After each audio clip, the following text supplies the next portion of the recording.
Welcome back to Maker's Journey Workshop. I'm Benjamin Davies, and today we're making a bottle opener. We're going to start off with 1 inch by 1/4, and I always like to start out with a longer handle if I don't have a set of tongs that just grip it really good. And so we're starting off with a 30-inch piece. We're also going to be using a slot punch and a drift to achieve this hole. If you don't know how to make a slot punch or don't have one at home, or it's new to you, check out this video right here.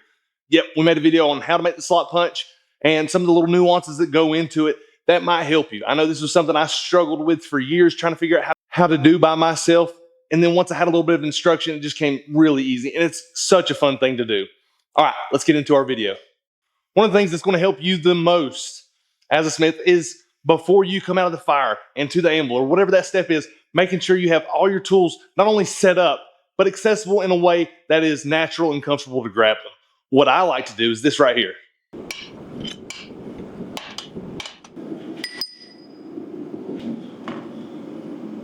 As I walk up to my metal, everything's set up where I want it to be. I'm working on that longer piece to punch a hole. I'm going to shove that metal between my legs, so I've got a way to hold it. My punch right here, my hammer right here, and I can go straight to work. Don't have to wait on anything. And then I've got my drifts off to the side in the order in which I'll use them. We've not made any of these for the channel. I've actually made these underneath the power hammer, and they're just a progressive drift that I kind of came up with years ago. Nice way to hammer in metal. I'm not looking for a specific hole when I make these. I can usually eyeball and say, okay, I've opened up my metal far enough to where I can now get it to the next step. And that's what these larger progressive style drifts do for me.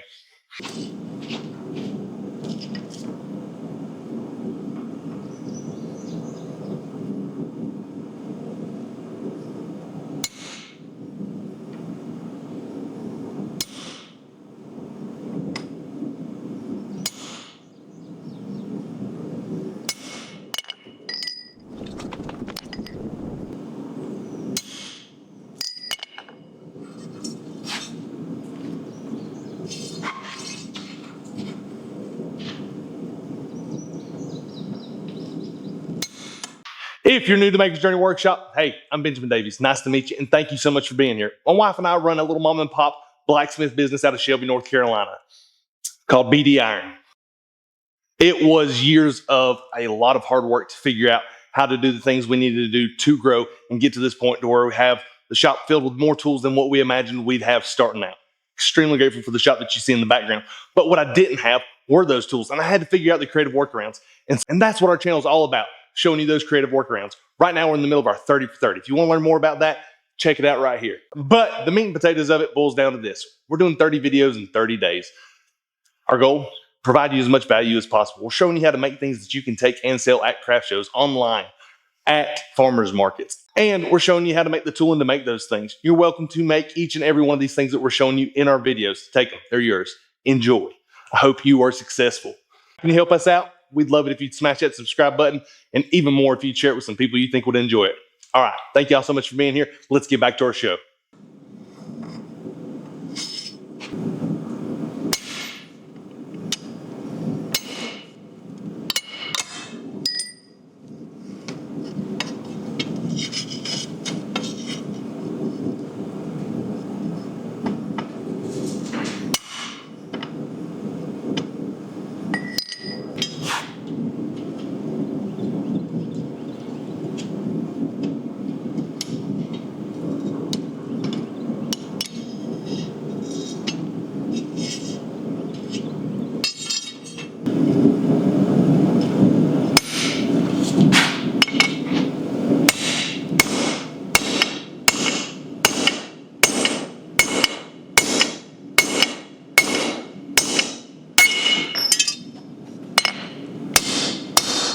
All right, so I got in a rush on this one. And so I'm a little thin on this wall and a little thicker on that wall, which means my hole's off center.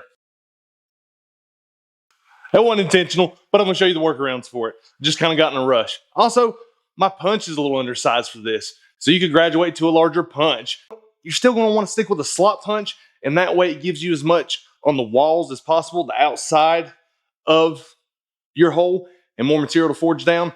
But there's ways to work around this, and I'm gonna sit here and work on it. Also, we did a little bit of grinding on that backside because I noticed it pushed a little rag through. This is going to happen to you every now and again in your shop. You'll be moving and grooving one day, come back after lunch and not pay attention, and you'll mess up.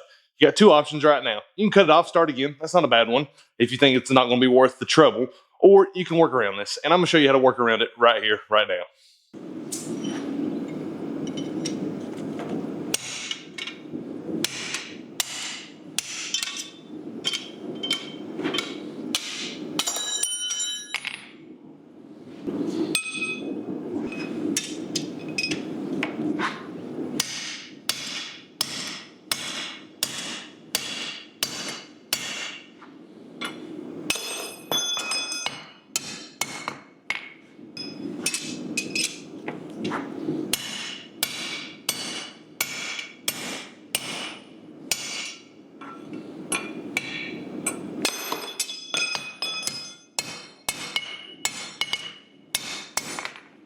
All right, a couple things we did there. Let's take a look and I'll go over what we did. So I made sure to isolate my heat. I cheated. I used the torch. You can use your forge. You can hold it upright so that Venturi or ribbon burner, whatever it is, coal forge is absorbing the most heat, the side that you want to stretch out. Another thing that we did was we isolated the cold side on the hardy and the other side hovered over the hardy hole. And that way it wasn't sucking the heat out. And as we forced our drift through, it was pushing that side out. What you don't want to do is take it out and quench it, because it's going to harden that metal, even though it's mild steel, and it's going to make it that much more drastically colder than the rest of the metal, that when you're trying to force that drift through, that it'll potentially blow out that wall. It'll make a little seam and a crack, and it'll blow out that wall. So that other side's still hot, and the heat's still running through it, but I'm just putting most of my heat in that one side. But this changes the way that we're going to forge it from here on out. Usually, there's two different ways that you can address those corners. What I would normally do is I would have left them, and I would have made my hole as symmetrical as possible. And then I would have hammered them back in over the horn, and you'd never know that they were there. Other people will take a curved chisel, and they'll go ahead and cut that round, and that works in their advantage. That's a great workaround too. What I'm going to do here, though, is I'm going to go ahead and just take this guy to the grinder, and I'm going to grind these guys off, and that way I go about my day. If I'm thinking about efficiency and time, I'm not going to sit here and wrestle, because what's going to happen now is my hole is so wide that if I go back and I hammer those in, I'm going to make my hole massive at this point. It's going to be too big for the opening, for the bottle opener that I'm wanting to use. So I'm thinking about timing this next step, and that's what we're going to do. Just going to cheat, go over there, clean it up a little bit, leave a little bit of meat to forge back in, and we're going to get right back into it.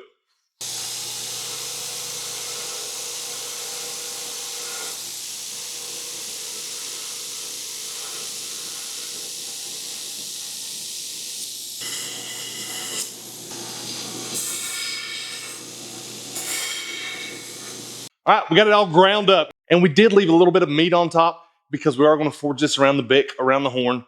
But first, we're going to isolate it. Bottle openers are a pretty low budget item. I mean, we're talking like $25 to maybe $65 if you make a real jazzed up nice bottle opener. So think about the time you're going to invest here. Today, we're going to have a little bit of fun with it, and we're going to use our guillotine tool.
All right, that's such a cool little isolation. Take a look. And we're going to end up doing more with it, but I'm going to stop right there for now because I want to go through and I want to clean up these corners and I want to clean up my circle for my bottle opener at the horn. And that way, if I mislick or if I get too close to this middle material that's going to be the handle for our bottle opener, it's not damaging the work that I've already done. So think about your progression of steps as you're making some of these things. You don't want to have to come back and repeat steps. So that's a good starting point for me right here, right now. And now we're going to go through it and we're going to clean up this guy on the edge of the handle.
Apologies about the noise. The music's overlaid because I forgot to turn my transmitter on. And the bad thing about that is my transmitter's facing me, so I can see it as I talk. All right. So we've got that guy forged out. Let me talk about a couple things that we did as we forged it out. One, we made sure we got that big meat out up top. And then after we got the meat out, we went through and we put it on the diagonal. And now it has several different sides, and you can tell it's hand forged. I left a lot of the texture in. You can actually go through and round this up. I like leaving the texture in, just what I enjoy. Now we're ready for our bob punch. That's just our round end punch, and that's just going to put you out a little bit of material, and that way it's got something to grab onto that lid for that bottle. It's got something to grab onto that lid for that bottle and pop it off. A common mistake, it's the same as we talked about in our leaf making video, is you don't want to start at the edge. You actually want to start a little bit behind it. And that way you've got some material that you can force outwards. If you start right off the edge, that material is going to get thin, quick, and as far as it pooches out early on, it's about as far as it'll ever go. If you start a little bit behind it and walk your bob punch forward, little by little, as you strike, it'll give you enough material to kind of pooch out there without getting too thin too quick.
So since our hole was a little bit prouder than what we'd want to be, and it probably would have gone over top of the bottle and not worked the way it's supposed to be, this is called like a church key. And there's several ways to kind of flatten it and get that triangular shape, triangular rounded shape. And that's just the way that I learned. A lot of people like to turn up vertical and they'll tap it this way. I like to work from both sides at an angle, and that lets me grow it. Another thing was we did some offsets there at the anvil. And that was trying to get this little button, that little tab right there to kind of sit below. And that way it lends itself well to popping off bottle caps. Another trick that I've learned over the years is sometimes that little tab wants to go with it. And so what I'm going to do right here in the next step is I'm going to put it back on the anvil, take my bob punch, and just a light tap, I'm going to push it down. All right, let's knock it out.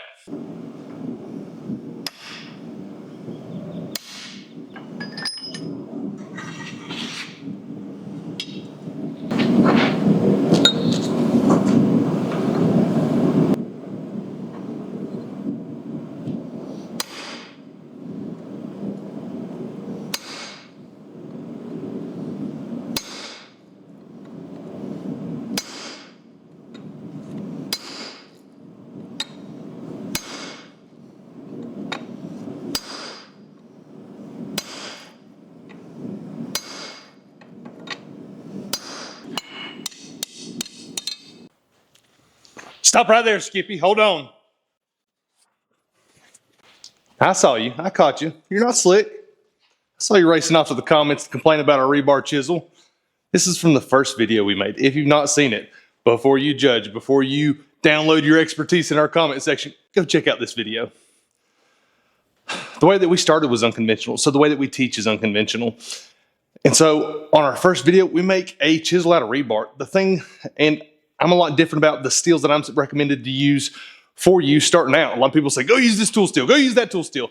A lot of things we're using mild steel for. In our first video, we used rebar. And the thing about rebar is it is kind of like the potluck dinner of metals. It has some high carbon in there, it has some low carbon. You'll take one section that'll be some 3/4 bar like this, and you might be able to bend it by hand. You'll take another section and you can heat it, and it is hard to bend. It's just no telling. With this one, we got pretty lucky. I've not touched this chisel since we made it, and we heat treated it. I've got a nice edge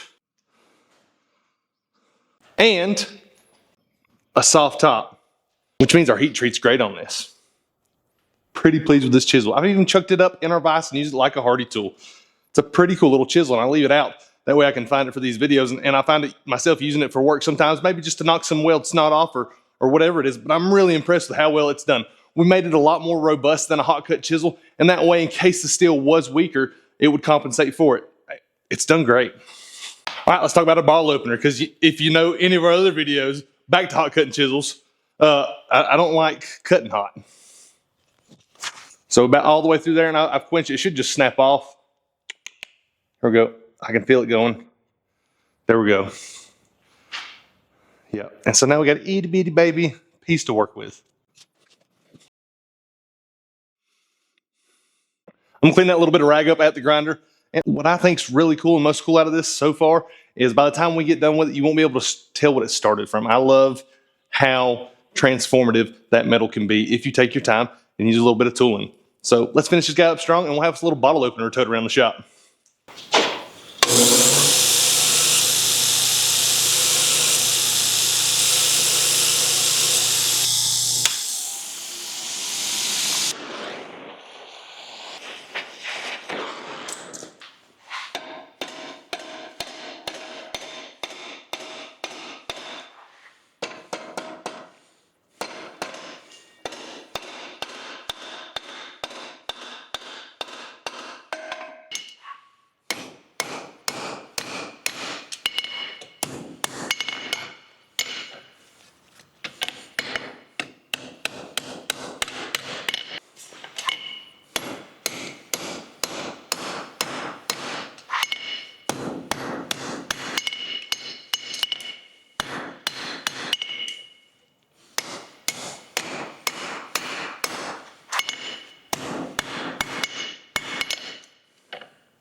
Oh.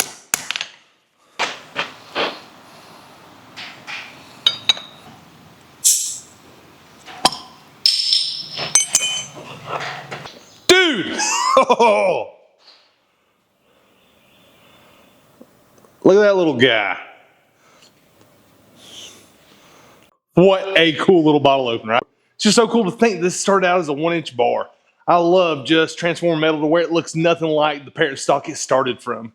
And got to make a little axe along the way. So let's talk about the heat treat on the axe.